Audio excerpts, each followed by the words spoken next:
Hey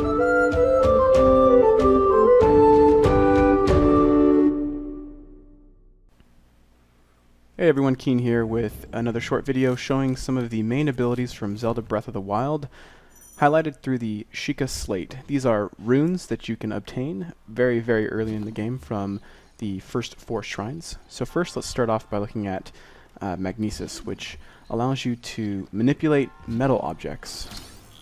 So as you can see here, I can just lift up the plate off of the floor and kind of discard it or set it aside, exposing an area to quickly just go down into.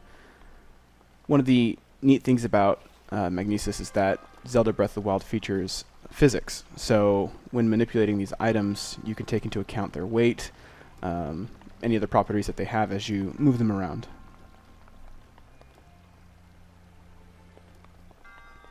So as you can see here, I need to get through that stone wall, so I'm going to grab this metal block here. And what's neat is that there's a couple of ways you could have done this.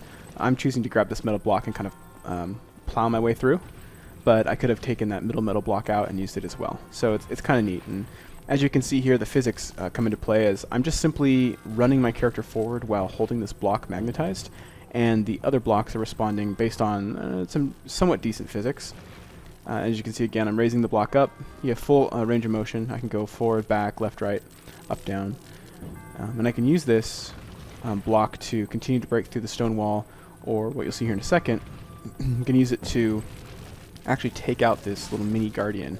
So I'm kind of able to push him and use the block to protect myself against his blast, and then just easily push him into the water where he short circuits and kind of fizzles out.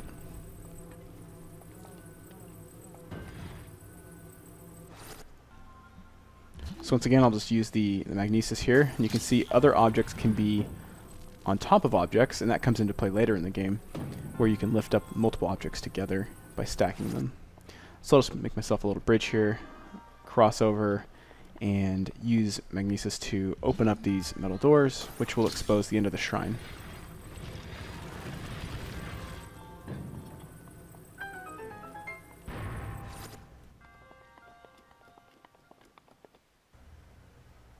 Okay, now let's take a look at Stasis, which is a form of time stop. And you'll see there's a couple of properties associated with Stasis that will come in really, really handy throughout the rest of the game. So first off, we can just stop time, so we can stop a metal gear here to freeze our path and allow us to cross. Just simply pressing the A button with the shrine, or the rune rather, enabled, allows us to, for a short period of time, and again it's pretty short, be able to manipulate things like gears and paths. Next great use for the Stasis rune is the ability to stop big rolling objects. So there's some boulders that are rolling down here that I need to get past in order to progress through the shrine. So if I time it correctly, I will be able to grab or freeze the next stone block that comes rolling down through here.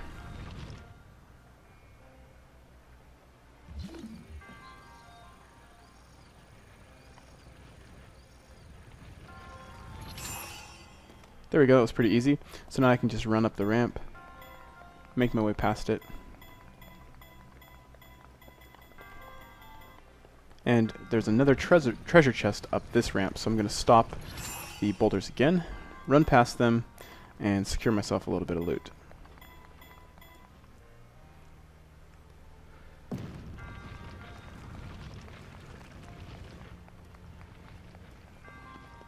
Now another really cool benefit of Stasis is that it allows you to build up kinetic energy behind an object. So like this boulder, for example, normally I wouldn't be able to move this boulder. I wouldn't be able to push it.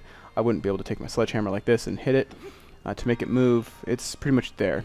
But if I were to use Stasis on the object, all of these hits that I'm doing will store up and then execute combined together. So I'll just go ahead and use Stasis. Pushing it again would do nothing. But if I take my hammer and I hit it, you'll notice the arrow shows the direction in which I'm building up the kinetic energy. And then once the timer is up, boom. I moved it like it was nothing, like a cotton ball. I just was able to blow it with the wind. Alright, next up, the remote bomb rune. Remote bombs come in 2 flavors. They come in a square bomb and a round bomb. The square bomb is nice because it doesn't roll around all over the place, and the round bomb is cool because you can use it to roll down hills, throw a little bit easier, and anything you might be able to use a round bomb versus a square bomb for. So the bombs are pretty simple. You just activate them using the left shoulder button, and then press A to drop the bombs. So we can use a circle bomb, which when placed, you can see kind of just rolls around, but it still gets the job done. And then you press left trigger or left shoulder button again to detonate the bomb.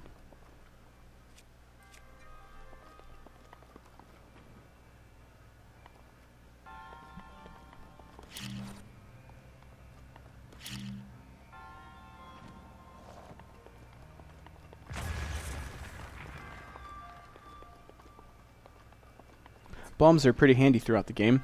They can be used to damage monsters, they can be used to break objects like you've seen.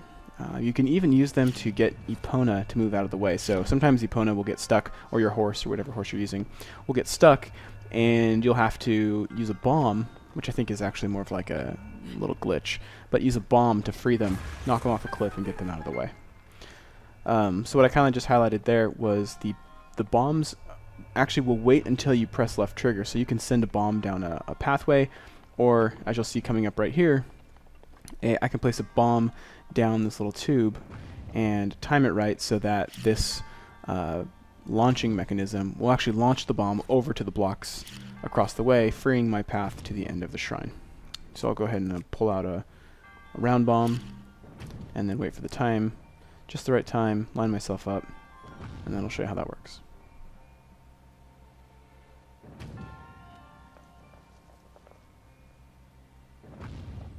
There we go, launches the bomb, and then I can use left shoulder to break it, thus freeing up the path to the boss, or to the end.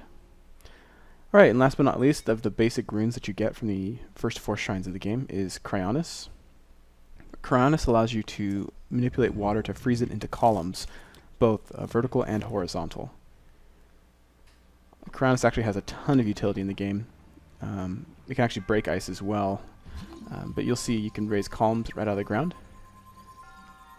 You can raise them anywhere, and you can have up to 3 columns active. I believe it's 3, might be 4 columns active at a time, and you can climb them, which is pretty simple. And if I had put this closer, I would have been able to just jump right over, but this will show that you can actually raise a second column and use that in order to kind of leapfrog your way across.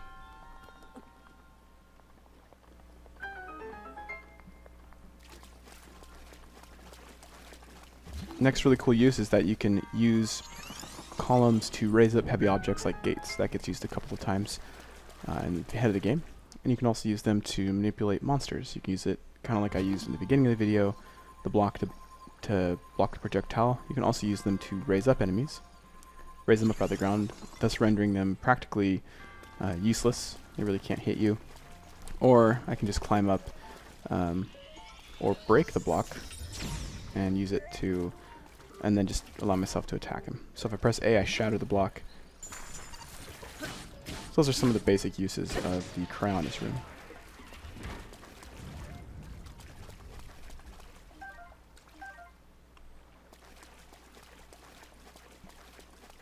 And last here, as I mentioned, a lot of physics in Breath of the Wild, so I need to create a form of a teeter-totter bridge in order to access the other side, so I'll just use Cryonis to raise this platform up, and then I can now run up the platform to the end of the shrine.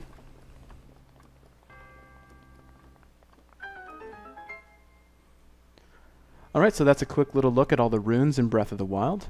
You can use these runes anywhere in the world, and they come in quite handy.